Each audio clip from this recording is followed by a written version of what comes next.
Excited कितने लोग हैं? और सुपर एक्साइटेड? इधर वाले या इधर वाले?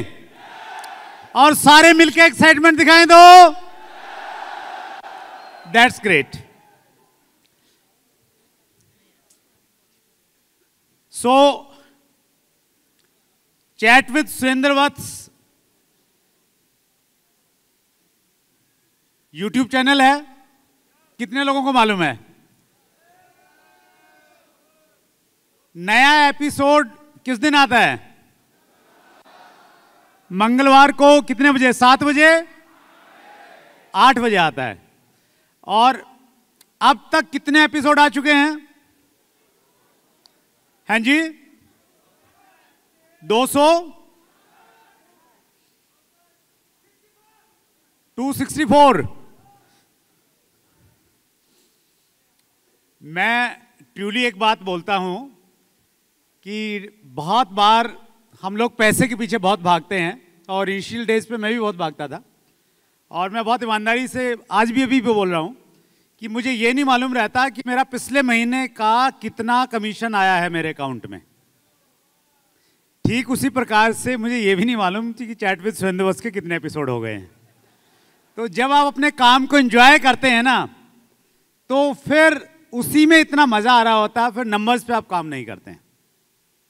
लेकिन ये सही बात है, पहले नंबर्स हमें मोटिवेट करते हैं, उनसे प्रेरणा मिलती है, ऐसा लगता है कि हम सही दिशा में जा रहे हैं, लेकिन कुछ समय तक ही उससे मोटिवेशन आपको मिलना चाहिए।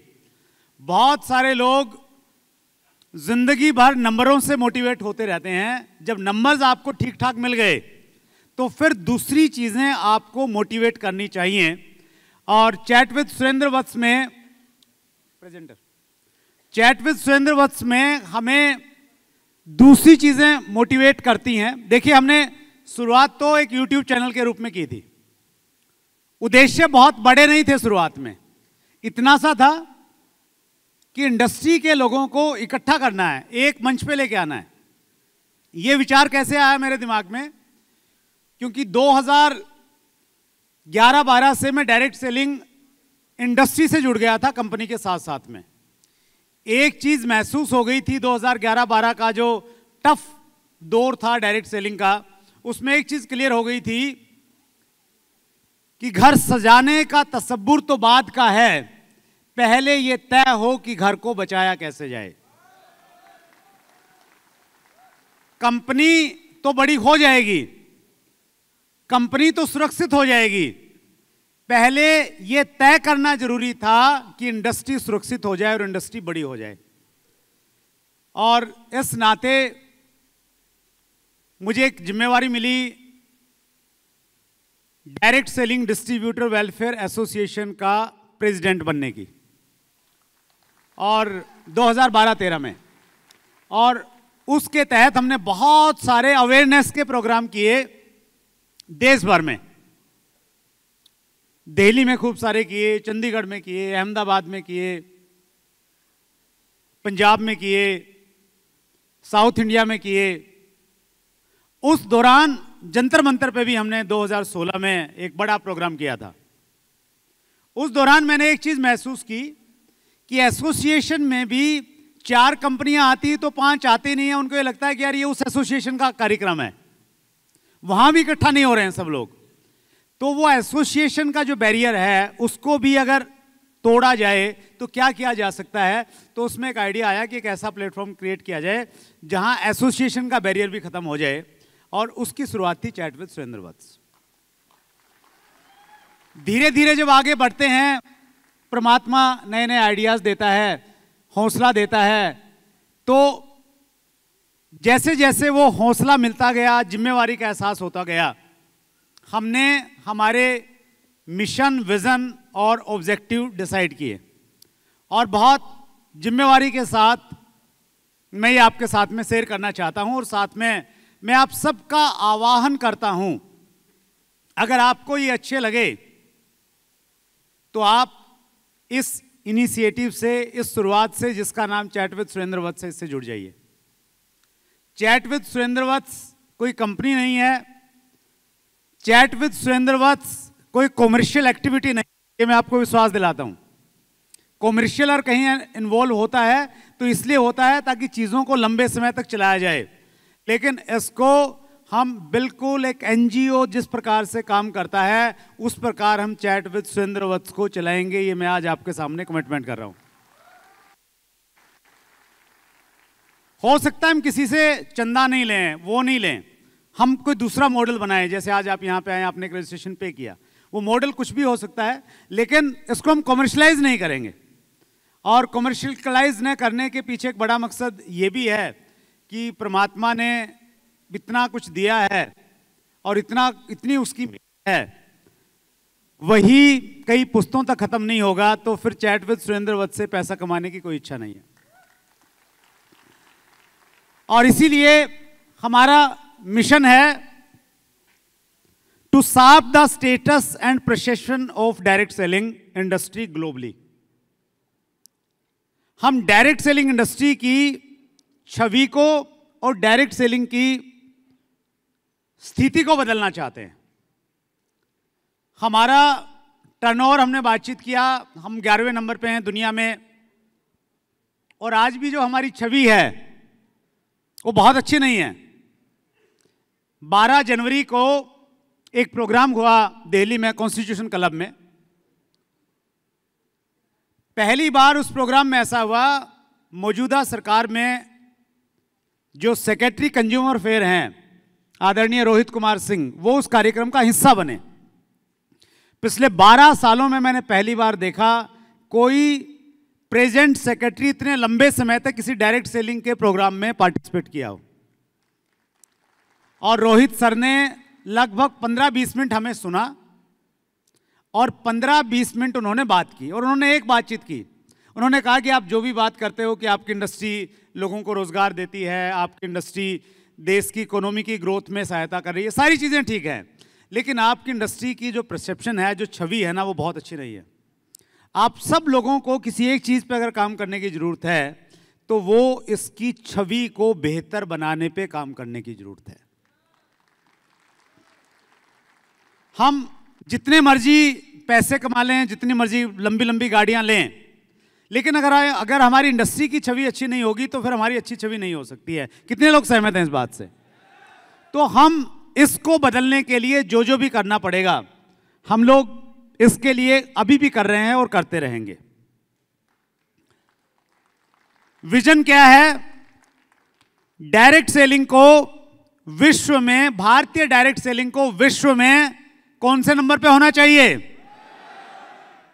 2 नंबर पसंद है क्या? हमें नहीं पसंद है। हमारा पड़ोसी चाइना जनसंख्या के मामले में नंबर 1 था, हम नंबर 2 पे थे, हमें वो भी पसंद नहीं आया। आंकड़े बताते हैं कि अप्रैल 2023 में हमने चाइना को पीछे छोड़ दिया है और हम दुनिया में सबसे ज्यादा जनसंख्या वाला देश बन गए हैं। हेलो। और डायरेक्ट सेलिंग लोगों का बिजनेस है, उत्पाद लोग इस्तेमाल करते हैं, तो जहां ज्यादा लोग हैं तो वहां ज्यादा धंधे की संभावना है। ये बहुत सिंपल सा गणित है, आता है समझ में? अमेरिका अभी पहले नंबर पे है, लगभग $40,000 मिलियन का टर्नओवर है।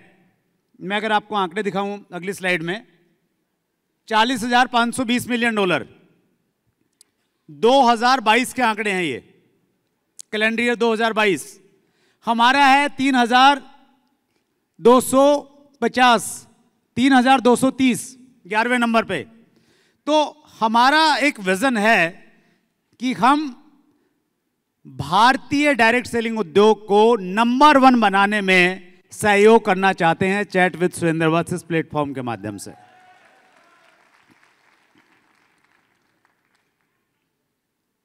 हमारे 3 ऑब्जेक्टिव हैं सर, 3 उद्देश्य हैं।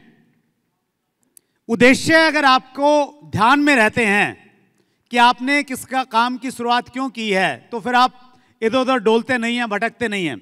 हमारा पहला उद्देश्य है वैश्विक स्तर पर डायरेक्ट सेलिंग उद्योग को सामाजिक, कानूनिक तथा शैक्षणिक मान्यता प्रदान करवाना। 3 शब्द हैं यहां पे सर, गौर से देखिएगा, और बहुत जिम्मेवारी के साथ हम इन तीनों पे काम कर रहे हैं। पहला, सामाजिक मान्यता, मुकेश कोठारी सर हमारे बीच में है। वो हम सब लोगों को मोटिवेट करने के लिए अक्सर ये कहते हैं कि एक टाइम आएगा जब एक लड़की का पिता जब दुल्हा देखने के लिए जाएगा तो वो कोई ऑफिसर नहीं ढूंढेगा, वो ये ढूंढेगा कि मैं एक सफल डायरेक्ट सेलर को चुनूं अपनी बेटी के रिश्ते के लिए। तो उस प्रकार की सामाजिक मान्यता हम इस इंडस्ट्री को दिलाना चाहते हैं। कानूनी मान्यता, पहले रूल्स में, पहले हम गाइडलाइंस आई 2016 में, 9 सितंबर 2016, 28 दिसंबर 2021 को डायरेक्ट सेलिंग के रूल्स आ गए। लेकिन हमारी एक बहुत पुरानी डिमांड है। आप चैट विद सुरेंद्र वत्स का एपिसोड नंबर 50 देखिएगा, गोल्डन जुबली एपिसोड था हमारा, 2020 में शायद आया था वो, जनवरी 2020 में। उसका टाइटल ये है एपिसोड का कि डायरेक्ट सेलिंग पे कानून कब बनेगा, और उसमें हेम पांडे सर हमारे मेहमान थे जो फॉर्मर सेक्रेटरी रहे कंज्यूमर से। उनसे मैंने प्रश्न पूछा है 2020 में कि सर हम ये चाहते हैं डायरेक्ट सेलिंग पे रेगुलेटरी बॉडी बने, जैसे इंश्योरेंस को कवर करने के लिए IRDA है, ट्राई है, टेलीकम्युनिकेशन के लिए, और दूसरी रेरा आ गया है अभी रियल एस्टेट के लिए। तो वैसी एक रेगुलेटरी बॉडी बने डायरेक्ट सेलिंग को गवर्न करने के लिए। और पांडे सर ने उसका एक बहुत टेक्निकल जवाब दिया था। उन्होंने बोला था कि आपकी इंडस्ट्री का टर्नओवर अभी उतना बड़ा नहीं है, क्योंकि सरकार अगर रेगुलेटरी बॉडी लेके आएगी तो उसके लिए पैसा लगेगा, उसके लिए मैन पावर लगेगी। तो आपकी इंडस्ट्री का आप टर्नओवर बढ़ाइए, जब टर्नओवर बढ़ जाएगा तो फिर गवर्नमेंट इस बारे में सोच सकती है। और हम टर्नओवर बढ़ाने के लिए कमिटेड हैं। तो ये तीनों उद्देश्यों के लिए हम लोग काम कर रहे हैं। सोशल, लीगल और एजुकेशनल रिकॉग्निशन हमें मिले, इन तीनों दिशाओं में काम कर रहे हैं। इसी नाते हम लोग हमारे मेहमान भी बुलाते हैं। हमने 25वें एपिसोड में जाकिर हुसैन जी को बुलाया था।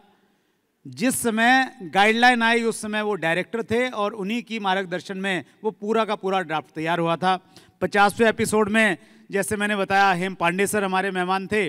डायरेक्ट सेलिंग पर कानून कब बनेगा ये पूछा था 2020 में, और फाइनली 2021 में हमारे पास में डायरेक्ट सेलिंग रूल्स आ गए। Where there is will there is way. Ram Verma ji ने भी प्रैक्टिस करवाई ना, अगर सोचोगे तो फिर हो जाएगा, फिर प्रकृति आपके साथ में काम करती है। शैक्षणिक योग्यता की जब हम बातचीत करते हैं, कुछ लोगों को ये लगा होगा कि ये पैनल डिस्कशन हो रहा है, ये लोग आ रहे हैं, हमारी तो समझ में कुछ आया नहीं है, हम तो सुनने के लिए आए थे कि हम अत्री सर को सुनेंगे, हम अशोक पंडित को सुनेंगे, हम पवनदीप अरोड़ा को सुनेंगे। तो ये क्या यहाँ पे नाटक चल रहा है? जब तक हमारी शैक्षणिक योग्यता नहीं होगी ना सर, हमें शैक्षणिक रिकॉग्निशन नहीं मिलेगी। और सामाजिक मान्यता के लिए शैक्षणिक मान्यता होना बहुत जरूरी है। सहमत हैं आप? तो इसके लिए हम लोग प्रयासरत हैं, और ये हमारा एपिसोड नंबर 100 था, विशेष एपिसोड था। इस एपिसोड में यूनिवर्सिटी के जो वाइस चांसलर हैं प्रोफेसर अतुल घोषला, वो हमारे मेहमान थे। डॉक्टर कमलकांत वशिष्ठ हमारे मेहमान थे। हेम पांडे सर हमारे मेहमान थे। स्पेशल एपिसोड था। और उस दिन पहली बार, उस समय तक किसी कॉलेज में, किसी यूनिवर्सिटी में स्पेशली डायरेक्ट सेलिंग पढ़ाई नहीं जा रही थी। उन्होंने पहली बार अनाउंसमेंट किया था कि हम सोच रहे हैं और अनाउंस कर रहे हैं कि बहुत जल्दी हम post graduation diploma in direct selling शुरू करेंगे, और उसके साथ विद इन 2 मंथ्स उन्होंने डिक्लेयर कर दिया। और अब सुलनी यूनिवर्सिटी MBA और BBA भी करवा रही है। तो उस दिशा में हम लोग प्रयासरत हैं, क्योंकि ये हमारा एक ऑब्जेक्टिव है, ये हमारा एक उद्देश्य है। सामाजिक मान्यता दिलाने के लिए ये भी जरूरी है, कुछ ऐसे लोग जो डायरेक्ट सेलिंग इंडस्ट्री को नहीं करते हैं, वो एक्टिव उसका पार्ट नहीं है, लेकिन वो जब उसके बारे में बोलें तो उनको बुलाया जाए और उनसे डायरेक्ट सेलिंग की बात की जाए। तो इसलिए हम लोग ऐसे इन्फ्लुएंसर को बुलाते हैं। वो अलग बात है कि आजकल वो थोड़े से कंट्रोवर्सी में फंसे हुए हैं, लेकिन उनसे भी हम पूछते हैं डायरेक्ट सेलिंग के बारे में। डॉक्टर विवेक बिंद्रा ने कहा था कि डायरेक्ट सेलिंग इतना अच्छा काम है, मैं चाहूँगा कि अपनी संतान को डायरेक्ट सेलिंग जरूर करवाऊँ कुछ समय के लिए। तो जब इस प्रकार के लोग बोलते हैं, वो भी हमारी परसेप्शन को बदलने में हेल्पफुल रहता है। हमारा दूसरा उद्देश्य बहुत क्लियर है, सही और गलत में ऐसा फर्क बताना कि आम आदमी, गांव में रहने वाला आदमी महसूस कर जाए कि यार ये सही है, ये गलत है। पिछले 25 साल के आंकड़े ये बताते हैं। डॉक्टर जोगिंदर हमारे बीच में हैं, मैं बताना चाह रहा हूं डॉक्टर साहब, आप तो इंडस्ट्रियलिस्ट हैं। आंकड़े बताते हैं पिछले 24-25 सालों में 10,000 से ज्यादा डायरेक्ट सेलिंग की कंपनियां खुली हैं और बंद हुई हैं। 10,000 से ज्यादा।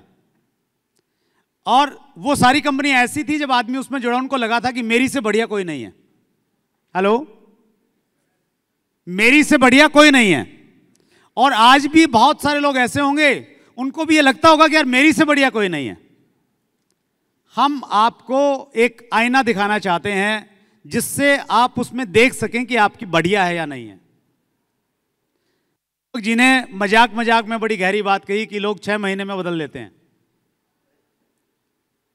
ब्रांड बिल्डिंग की बात की राजेश अग्रवाल जी ने। अगर ऐसी ब्रांड बिल्डिंग होगी तो फिर 6 महीने बाद लोग ये पूछेंगे कि भैया आप कौन सी कर रहे हो। तो वो नौबत न आए, उसके लिए जरूरी है कि हम सही कंपनी के साथ में जुड़ें। और इसके लिए हमने, देखिए, ये कॉमन प्रश्न है, ये कुछ आपके सामने है। हम यही पूछते हैं, जैसे एसपी बैरल जी से पूछा सही कंपनी और मनी सर्कुलेशन में फर्क कैसे करें। ये पूछा क्या आप सही कंपनी में हैं, सही कंपनी कैसे चुने। हमने सुरेखा भार्गव जी से पूछा, 25 साल का तजुर्बा है डायरेक्ट सेलिंग का। MLM धोखा या मौका। तो ये टाइटल इसलिए आपको दिख रहे हैं क्योंकि इस क्वेश्चन को हम बहुत बार पूछते हैं, और इसलिए पूछते हैं क्योंकि हमारे उद्देश्यों में शामिल है, और इसलिए पूछते हैं ये डायरेक्ट सेलिंग की इस समय की सबसे बड़ी आवश्यकता है।